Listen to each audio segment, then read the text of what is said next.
제1장 우주의 근본 질서 1. 하나님의 이성성상의 대전개 1. 하나님은 이성성상의 중화적 본체 가. 하나님은 중화적인 사랑의 본체. 우주를 관찰해보면 모두가 양성과 음성의 이성성상이 상대적 관계를 맺음으로써 존재하고 있음을 알 수 있습니다. 이는 광물이라는 차원에서부터 시작해서 모든 경우에 적용되고 있습니다. 분자는 양이온과 음이온의 결합을 통해 형성되었고, 식물의 경우 생존과 번식은 암술을 대표하는 암술과 수술의 결합을 통하여 이루어집니다. 이러한 이성성상은 동물의 경우 더욱 분명합니다. 어류, 조류, 포유동물 등 모든 동물은 수컷과 암컷으로 존재합니다. 마지막으로 하나님 최고의 창조물인 우리 인간도 남자와 여자로 구분되어 있습니다. 최초의 남자 아담과 최초의 여자 이브는 인류의 시조입니다. 이러한 이성성상의 존재 목적은 무엇입니까? 하나님은 왜 이런 방식으로 창조하셨을까요? 하나님이 남자와 여자를 만들어서 뭐 하려고 했겠어요? 보려고 했습니다. 하나님이 여자예요, 남자예요? 여자도 되고 남자도 됩니다. 남자 성품만 가졌다면 여자만 바라보게 되는 것입니다. 아담은 그늘에서 살아야 된다는 것입니다. 그렇게 여자도 바라보고 남자도 바라볼 수 있는 두 가지의 성품을 함께 지녔습니다. 그러니까 결국 종적인 자리에서 남자도 좋아하고 여자도 좋아하는 이성성상을 가진 중화적 주체라는 것입니다. 그것이 하나님이십니다. 남자도 필요하고 여자도 필요해가지고 어디든지 가서 맞아 언제든지 주체의 자리에 있으니 주체격입니다. 그렇기 때문에 격의에서는 남성격입니다. 그리고 횡적이란 여성격을 말하는 것입니다. 하나님은 한 분일까요? 두 분일까요? 한 분입니다. 한 분인데 어떻게 두 사람에게 들어가겠어요? 이 사람한테 들어갔다가 저 사람한테 들어가고 저 사람한테 들어갔다가 이 사람한테 들어가고 그러겠어요? 또 세계에는 수많은 사람들이 있는데 수많은 사람들한테 어떻게 들어갔다 나왔다 나왔다 들어갔다 그러시겠어요? 이것이 문제가 된다는 겁니다. 그래서 우리 통일교의 원리에서 하나님은 이성성상의 중화체라는 얘기가 나온 것입니다. 여기에는 규칙이 있습니다. 하나님은 이성성상으로 계시는 중화적 본체입니다. 이것은 참 멋진 결론입니다. 하나님은 이성성상의 남성격 주체다 이겁니다. 그러면 그 하나님이 누구 같으냐? 우리와 같다, 나와 같다, 여러분들 같다 이겁니다. 마찬가지라는 것입니다. 그렇기 때문에 주체격이라는 말은 반드시 상대격을 개재시켜가지고 되는 겁니다. 그런 개념이 포함되어 있는 것입니다. 상대격이라는 것을 필요로 하기 때문에 주체격이라는 말이 나온다는 것입니다. 창조 원리에서 원리 강의할 때 하나님은 이성성상의 주체로서 격위에 있어서는 중화적 존재가 되어 있다고 간단히 말합니다. 중화적 주체가 되어 있다 하는데 그게 무슨 말이에요? 앉아서 그냥 하나님이 남성과 여성의 중화적 존재가 되어 무슨 재미가 있겠어요?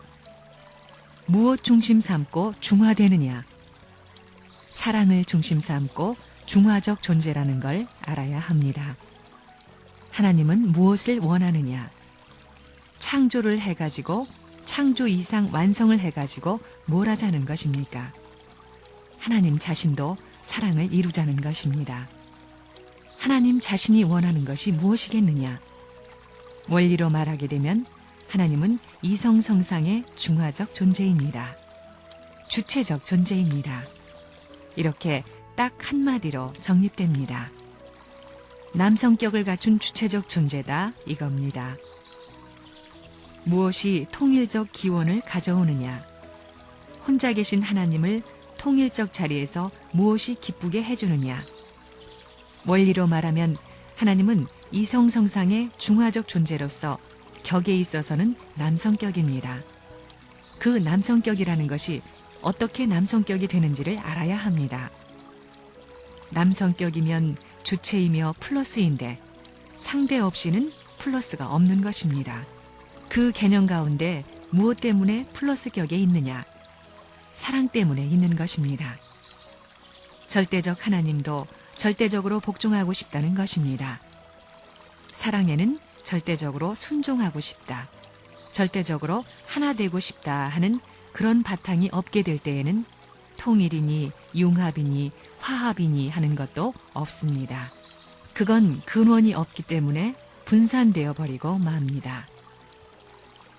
하나님으로부터 지음받은 인간이라고 할 때 인간이 어떻게 해야 되겠어요? 하나님이 사랑의 상대를 지은 목적은 기뻐하기 위해서입니다. 무엇을 중심 삼고 기뻐하느냐? 사랑을 중심 삼고입니다. 절대자이신 하나님도 사랑이 필요하다는 것입니다. 그렇지 않아요? 하나님이 이성성상의 주체로 계신다고 하였는데 이성성상의 하나님이라고 할지라도 반드시 사랑의 대상이 필요하기 때문에 천지 만물을 창조한 것입니다. 사랑이 남자와 여자만 가지고는 안 됩니다. 남자와 여자는 그냥 두 존재입니다. 남자와 여자만 연결시켜 가지고는 사랑이 안 된다는 것입니다. 남자와 여자를 종합해 가지고 중심에 서서 움직이는 것이 사랑입니다. 그러면 남자와 여자가 화합해 가지고 사랑을 중심 삼고 움직이는 것이 어디서부터 시작했느냐 하면 하나님 이성성상에서 붙어인 것입니다. 남성 성품과 여성 성품이 화합하던 그것을 상대적으로 전개시켰다는 것입니다. 그래서 하나님은 자기 사랑의 상대가 자기보다 낫기를 바라는 것입니다. 통일교의 문선생은 지혜로운 사람이기 때문에 하나님은 이성성상을 중심 삼은 중화적 주체다 라고 딱 결론을 지은 겁니다. 오른쪽으로 보면 남자로 보이고 왼쪽으로 보면 여자로 보인다는 것입니다. 이성성상이 그렇잖아요. 안팎으로 돼 있으니 위에서 보면 남자로 보이고 아래서 보면 여자로 보인다는 것입니다. 그래야 여자도 됐어 하고 남자도 됐어 한다는 것입니다. 원인과 과정과 결과가 확실한 내용을 갖고 나오는 과학적 논리와 같은 논리를 갖고 나오는 그런 종교인이 나오지 않으면 종교 세계를 구할 수 없습니다. 통일교의 원리가 그렇습니다. 이러이러하니 이렇다. 하나님은 이성성상으로 존재하신다. 우주의 존재가 주체와 대상이다. 그러니 하나님이 사랑의 주체고 사람은 사랑의 파트너로 지었다 하는 결론이 딱 들어맞는 것입니다. 그것이 역사를 초월해서 사랑으로 영원한 세계와 묶을 수 있는 힘의 작용으로 계속되는 것입니다. 그 계속하는 것이 천년만년 사랑의 작용으로 이어졌는데 그것이 보통의 힘 같으면 약화될 텐데 약화되지를 않습니다. 하나님도 사랑을 중심 삼고 하나 되는 것과 마찬가지로 통일교회도 그런 관념을 가지고 있기 때문에 세계를 통일시킬 수 있는 것입니다. 기독교는 그렇지 않습니다. 하나님은 절대적인 만능의 하나님이다. 무엇이든 다 할 수 있다고 생각합니다. 그렇지만 그것은 잘못입니다. 하나님은 뭐든지 할 수 있지만 본래의 원리 원칙에 있어서는 사랑은 둘이서 할 수 있게 되어 있습니다. 그렇기 때문에 이성성상을 이루게 되어 있고 사랑도 그 조건 위에서 가능한 것입니다. 하나님이 이성성상의 중화적 존재로 계신다면 이성의 중화적 존재의 중심은 뭐냐? 사랑입니다. 하나님도 사랑을 중심 삼고 살아왔습니다. 원리에서 논하고 있는 이성성상의 주체로 계시는 하나님은 어떠한 분인가? 이성성상의 하나님인 동시에 이성성상의 중화적 주체로 계시는 분입니다. 그 주체의 본질이 사랑입니다. 절대적 사랑이라는 것입니다. 원리의 총론이 하나님에 대해서 어떻게 표현했어요? 하나님은 이성성상의 중화적 주체인 동시에 사랑적 주체입니다. 사랑이란 이 말도 집어넣어야 합니다. 그걸 반드시 집어넣어야 됩니다. 하나님이 아담 해와를 지어 이성성상을 분립한 중화적 존재가 되려면 무엇을 중심 삼은 중화적 존재여야 되는가? 사랑을 중심 삼고 중화적 존재라야 합니다. 그러면서 격우에 있어서는 남성적 주체격이어야 합니다. 하나님이 인간을 왜 창조했어요? 이러한 근본 문제, 내가 왜 태어났느냐 하는 근본 문제를 확실히 알아야 합니다. 하나님은 사랑의 주체입니다. 우리 원리를 보면 하나님이 이성성상의 중화적 존재라고 말하지요. 중화적 입장에서 사랑을 중심 삼은 통일적 존재라는 것은 아직까지 이야기를 하지 않았습니다. 거기에 사랑을 중심 삼고 통일적 존재라는 것을 첨부해야 합니다. 남자의 사랑과 생명의 기원이 어디입니까? 하나님이지요. 이성성상의 중화적 주체인 동시에 사랑의 근본인 분이 하나님입니다. 원리 강론에 참사랑의 기원이라는 말을 집어넣어야 합니다. 참사랑의 기원이 하나님이라는 말을 집어넣어야 된다는 것입니다. 원리 강론을 수정할 수 있는 주인공은 나밖에 없습니다. 그거 알아요? 문제의 출발점은 하나님이 있느냐 없느냐 하는 것입니다. 하나님이 계시다면 인간과 어떤 관계에 있는가? 하나님이 인간과 관계를 짓기 위해서는 인격적 신이어야 됩니다. 인격적 신이라는 것을 확실히 깨달은 것입니다. 인격적 신이 되려면 인간 같아야 됩니다. 인간에게는 마음이 있고 몸이 있는 것처럼 이런 소성이 있는 이만큼 인간을 지으신 하나님도 인간과 더불어 공동 목적을 가질 수 있는 본체라면 인간을 닮아야 된다는 것입니다. 이성성상이라는 개념은 거기에서 나오는 것입니다. 하나님이 인격적인 신이라면 하나님은 누구를 닮았을까요? 하나님은 아담 해와를 합한 그러한 분이라는 것입니다. 이성성상의 주체는 하나님입니다.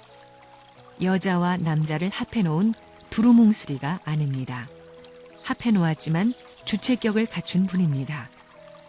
이 주체격 무형의 신 앞에 주체격을 대신해서 남자와 여자가 하나 돼가지고 그 무형의 하나님 앞에 상대격을 갖추어서 묶어지는 것이 하나님의 창조 이상을 완성하는 것이요. 우리 인간 아담 해와의 이상을 완성하는 것입니다. 동양 철학에서는 인격적 신을 몰랐습니다. 인격적 신이 있다는 걸 몰랐습니다. 음양이라고 하는데 막연한 음양은 인격적 기원이 될 수 없습니다. 그것 가지고는 안 됩니다. 뿌리에 모든 것을 갖춰야 되는 것입니다.